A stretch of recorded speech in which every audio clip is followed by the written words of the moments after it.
Ya, Assalamualaikum warahmatullahi wabarakatuh. Selamat pagi, saudara-saudara sekalian. Alhamdulillah kita ketemu lagi dalam mata kuliah Rekayasa Perangkat Lunak pertemuan ketiga.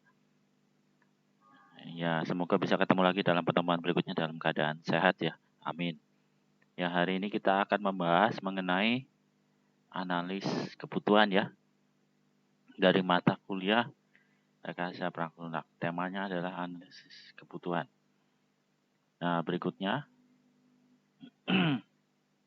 apa itu kebutuhan ya? Ialah sebuah pernyataan tentang apa yang harus dilakukan sistem atau karakter apa yang harus dimiliki sistem. Ya, jadi kebutuhan itu adalah itu ya, apa saja yang harus dilakukan sistem, terus karakter apa yang harus dimiliki sistem. Nah, contohnya seperti ini. Ya, misalkan saya mau bikin sistem untuk di kampus UHB ya. Ya, sistem atau software ya. Ya, misalkan saya mau bikin sistem untuk di kampus UHB. Berarti apa saja yang harus dilakukan sistem? Berarti mungkin misalkan menyimpan data mahasiswa, menyimpan data nilai, menyimpan data buku ya, menyimpan data dosen, menyimpan kegiatan penelitian dosen, menyimpan kegiatan pengabdian dosen ya. Ya, terus menyimpan kegiatan pegawai yang ada di kampus UHB. Nah, itu contoh apa saja yang harus dilakukan sistem. Terus karakter dari sistem kampus UHB berarti adalah sistem itu harus kuat, tidak mudah dibobol ya, misalkan karakter yang pertama itu. Terus karakter yang kedua contohnya adalah sistem itu harus bisa membuat backup secara otomatis. Nah, itu ya. Itu contoh karakteristiknya. Nah, itu ya. Nah, itu termasuk dalam kebutuhan sistem. Terus berikutnya, kebutuhan itu ada macam-macam ya. Ada kebutuhan bisnis, ada kebutuhan user, ada kebutuhan fungsional, ada kebutuhan non-fungsional, dan ada kebutuhan sistem.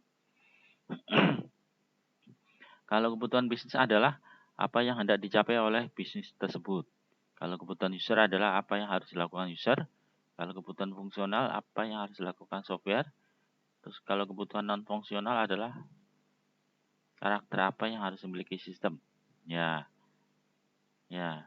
Terus yang berikutnya kebutuhan sistem, bagaimana sistem akan dikembangkan. Nah, kalau kebutuhan bisnis berarti organisasinya itu tujuannya seperti apa ya? Tujuannya seperti apa?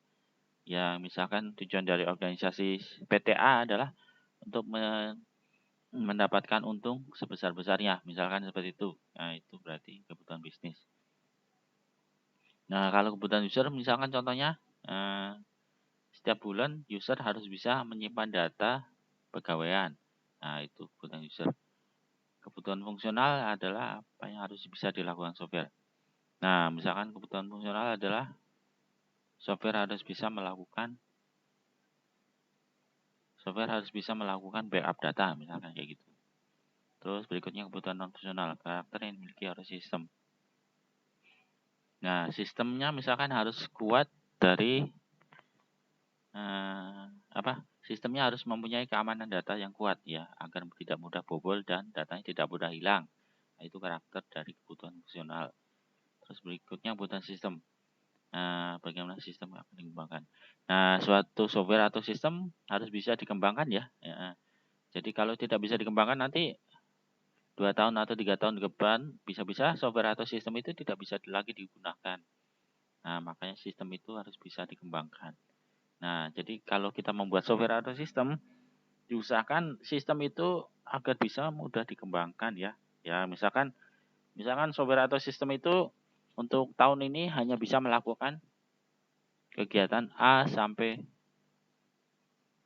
F misalkan kayak gitu. Nah, 2 tahun ke depan sistem itu harus bisa kembangkan ya agar bisa melakukan kegiatan misalkan dari G sampai J. Nah, kayak gitu. Kalau sistem itu tidak bisa dikembangkan, nah nanti 2 tahun 3 tahun ke depan software atau sistem itu sudah tidak bisa digunakan lagi. Nah, seperti itu ya contohnya. Kebutuhan bisnis ya.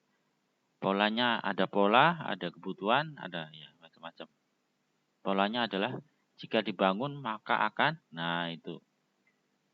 Nah, kebutuhan bisnis contoh seperti ini. Jika sistem dibangun, maka akan membantu kegiatan bisnis tersebut agar menjadi menguntungkan. Ya, contohnya seperti itu ya polanya. Contohnya pola seperti itu. Ya, kebutuhan bisnis membantu mendefinisikan kebutuhan keseluruhan goal system dan memperjelas goal sistem terhadap keberhasilan organisasi. Ya, contohnya. Jika sistem dibangun, maka akan meningkatkan pangsa pasar, mempersingkat waktu pemrosesan, pesanan, mengurangi biaya layanan pelanggan. Ya, terus ada lower inventory spoiled, ya ini berhubungan dengan inventaris, mempercepat tanggapan terhadap permintaan layanan pelanggan, menyediakan akses akun ke pelanggan mobile. Nah, ini termasuk dalam contoh kebutuhan bisnis. Setelah pengembangan sistem selesai keberhasilannya, akan diukur dengan cara mengevaluasi apakah kebutuhan bisnisnya telah dinyatakan benar-benar tercapai ya. Nah, jadi kalau kebutuhan bisnisnya sebagian besar tercapai, berarti berhasil ya.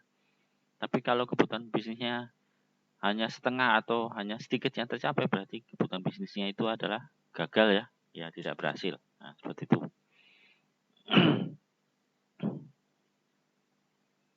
Nah, ini adalah contoh kasus dari kebutuhan bisnis ya.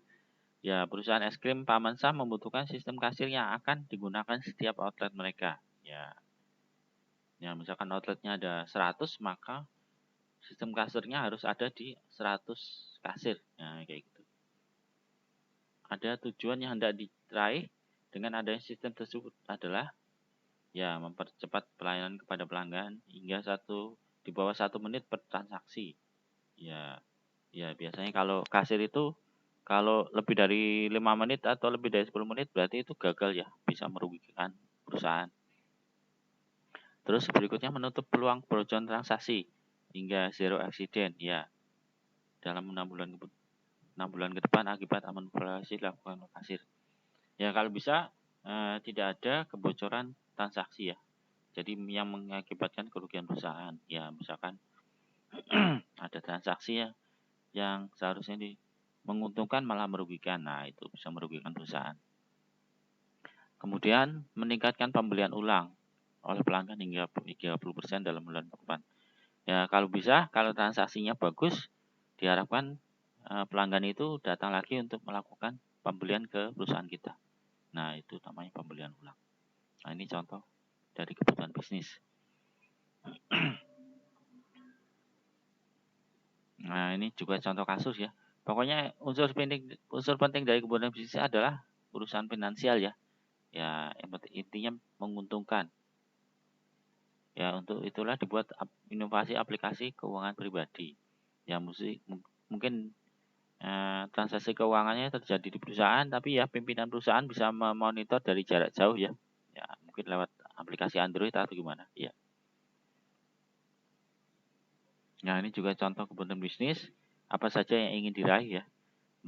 Mempercepat pencatatan transaksi finansial kurang dari 30 detik ya.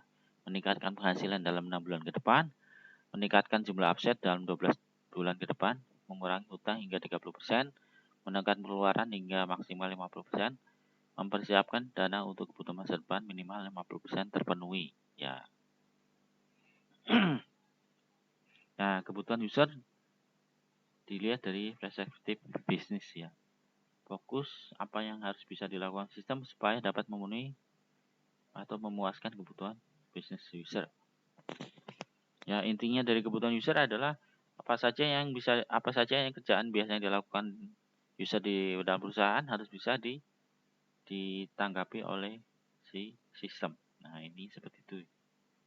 Ya, contohnya seperti itu ya, yang tulisannya warna kuning bisa memesan ulang persediaan barang, bisa mengisi komentar di blog, bisa melihat laporan rugi laba, bisa melakukan pemesanan, ya ke distributor ya, contohnya seperti itu.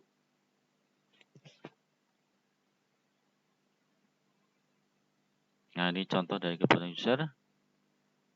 Nah, ini juga contoh ya. Berikutnya adalah kebutuhan fungsional. Kemampuan adalah kemampuan dimiliki produk atau sesuatu yang produk harus bisa dilakukan untuk membantu penggunanya. Ya, ini adalah lebih menjelaskan cara kerja sistem dalam kondisi khusus yang telah ditentukan. Ya, intinya seperti itu. Ya, condongnya biasanya dibuat untuk keperluan dari sisi pengembang perangkat lunak ya atau programmer. Ya, itu ya, ini seperti itu. Ya, jadi sebagian besar biasanya kebutuhan fungsional itu membantu programmer untuk mengembangkan perangkat lunak. Nah, inti dari kebutuhan fungsional seperti itu. Jadi mempermudah programmer untuk mengembangkan sistem ya atau perangkat lunak. Nah, ini contoh dari kebutuhan fungsional. Ya, sistem harus menampilkan seluruh daftar akun, sistem harus menyimpan akun baru, sistem harus memvalidasi nama akun yang dibuat user, sistem harus menghitung seluruh jumlah akun yang telah dibuat, kemudian sistem harus menampilkan jumlah seluruh akun yang telah dibuat. Nah, itu seperti itu. Berikutnya adalah kebutuhan non-fungsional. Harus bisa menunjukkan atribut mutu ya. Nah, misalkan contoh seperti ini. Sistem memiliki skor usability di atas 85 ya. Kemudian sistem bisa diakses lewat peranti smartboard. Kemudian sistem bisa mendukung multibahasa. Nah, ini adalah kebutuhan non-fungsional. Nah, ini contoh-contohnya ya, banyak sekali. Berikutnya adalah kebutuhan sistem. Ya, kebutuhan sistem lebih condong untuk perangkat keras ya. Ya, perangkat keras dan tampilannya. Ya, mungkin sampai sini itu ya. Ya, silakan Anda.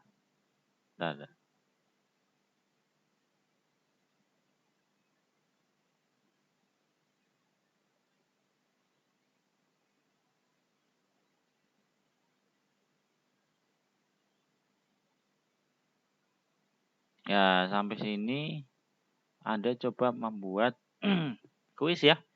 Silakan membuat kuis. Anda membuat contoh kasus kebutuhan bisnis ya. Seperti yang saya tampilkan ini ya. Ya, jadi Anda tentukan dulu ya. Misalkan contoh kasusnya misalkan di perusahaan. Misalkan contoh kasusnya di perusahaan farmasi. Ya, kayak gitu ya. Atau contoh kasusnya di perusahaan contoh kasusnya misalkan di perusahaan apa ya. Pokoknya jangan perusahaan es krim ya lainnya ya.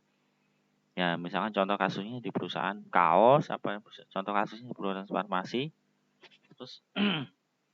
Terus Anda bikin pernyataan-pernyataan seperti ini ya. Ya, minimal pernyataannya ada 5. Ya, mirip-mirip seperti ini nggak apa-apa. Yang penting antar mahasiswa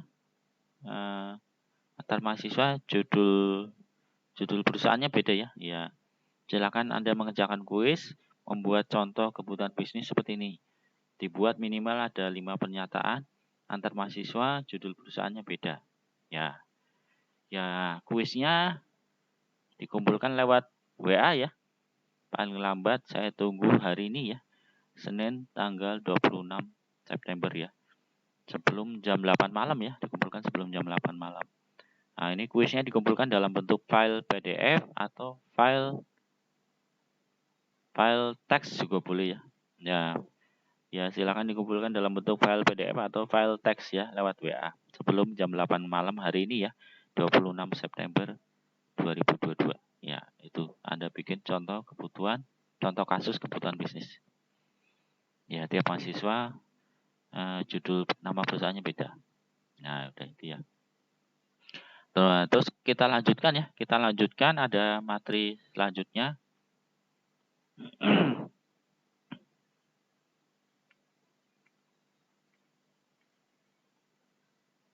Nah, berikutnya ya. Ada ini. Ada materi mengenai teknik komunikasi ya dalam dalam RPL. Masih masuk dalam analis kebutuhan sistem.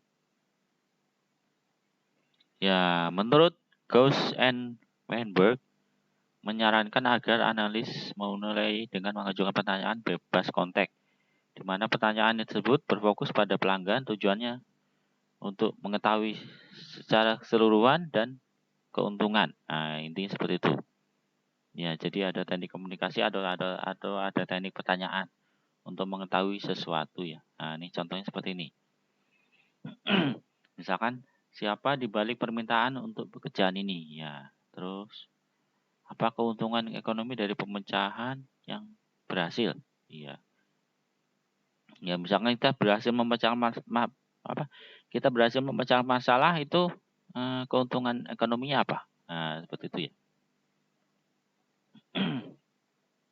Ya, jadi rangkaian-rangkaian pertanyaan itu memungkinkan kita ya, analis untuk mendapatkan pemahaman yang lebih baik mengenai masalah dan pelanggan.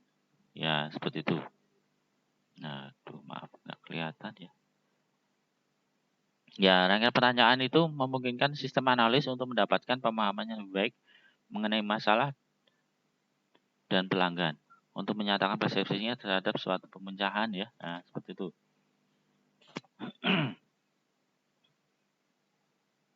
Nah, teknik komunikasi berikutnya pertanyaan juga ya. Contoh berikutnya adalah masalah apakah yang akan diselesaikan oleh pemecahan ini? Ya, misalkan Anda membuat sistem untuk memecahkan masalah. Nah, itu kira-kira masalah apa yang bisa dipecahkan? Ya, seperti itu. Nah, ini contoh pertanyaan berikutnya adalah dapatkan Anda memperlihatkan pada saya atau menjelaskan lingkungan di mana pemecahan tersebut akan dikembangkan. Ya, ini contoh pertanyaan berikutnya. Nah, jadi pertanyaan-pertanyaan tersebut membantu komunikasi ya untuk berhasilnya sebuah sistem. Ya, kalau bisa untuk mengetahui kekurangan sebuah sistem, kita buat pertanyaan-pertanyaan ini dalam teknik komunikasi dilakukan misalkan dilakukan setiap 5 bulan sekali atau tiap 6 bulan sekali ya untuk mengetahui kekurangan-kekurangan dari sistem. Nah, seperti itu. Ya, untuk memecahkan masalah yang terjadi. Nah, itu. Nah, ini untuk teknik komunikasi ini dibuat tugas ya, dibuat tugas. Ya, dibuat tugas. Ya.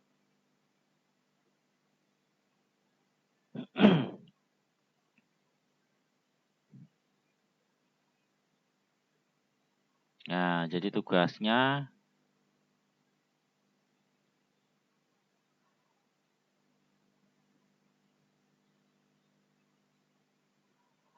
jadi untuk teknik komunikasi dibuat tugas ya, dibuat tugas. Jadi Anda membuat itu ya. Jadi Anda membuat pertanyaan ya. Anda membuat pertanyaan-pertanyaan untuk mengetahui itu ya. Untuk mengetahui masalah sistem, terus keinginan pelanggan dan macam-macam. Ya, contoh pertanyaannya seperti yang ada di PowerPoint saya tadi ya. Nah, itu pertanyaan 1, 2, dan 3. Nah, ada pertanyaannya ada 4 itu. Nah, silakan Anda membuat pertanyaan-pertanyaan itu minimal ada 5 ya, minimal ada 5. Sebelum membuat pertanyaan, Anda kasih judul dulu ya, kasih judul dulu sistemnya apa. Sistemnya apa, misalkan sistem yang ada di rumah sakit atau sistem yang ada di perpustakaan ya. Ya, kalau bisa judul sistemnya antar mahasiswa jangan ada yang sama ya. Nah, kayak gitu. Jadi Anda membuat pertanyaan teknik komunikasinya minimal ada 5 ya. Nah, itu. Nah, ini untuk tugasnya dikumpulkan lewat dikumpulkan lewat email. Nah, paling lambat Sabtu ya. Paling lambat Sabtu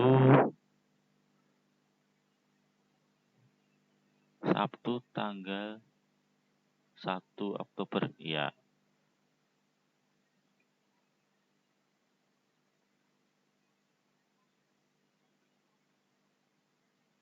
Nah, ini Anda membuat pertanyaan-pertanyaan dalam teknik komunikasi untuk mengetahui kekurangan sistem tersebut ya, atau kemauan pelanggan. Nah, itu membuat 5 pertanyaan. Nah, judul sistemnya ditulis dulu ya sebelum membuat pertanyaan ya. Kalau bisa antar mahasiswa judul sistemnya jangan ada yang sama. Dikumpulkan lewat email paling lambat Sabtu 10 Oktober 2022 ya. Nah, ini bentuknya PDF boleh Word boleh ya.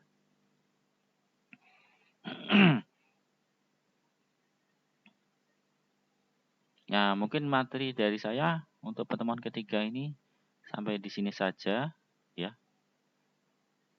Materi berikutnya itu ya bisa Anda baca-baca di itu ya. PowerPoint ini. Ya, itu ya. Kalau ada pertanyaan mengenai materinya, silakan ditanyakan lewat WA ya. Silakan ditanyakan WA kalau ada yang kurang jelas ya. Nah, mungkin dari saya penjelasannya cukup sekian ya. Ya, semoga bisa ketemu lagi dalam pertemuan berikutnya dalam keadaan sehat ya. Ya, terima kasih banyak atas perhatiannya.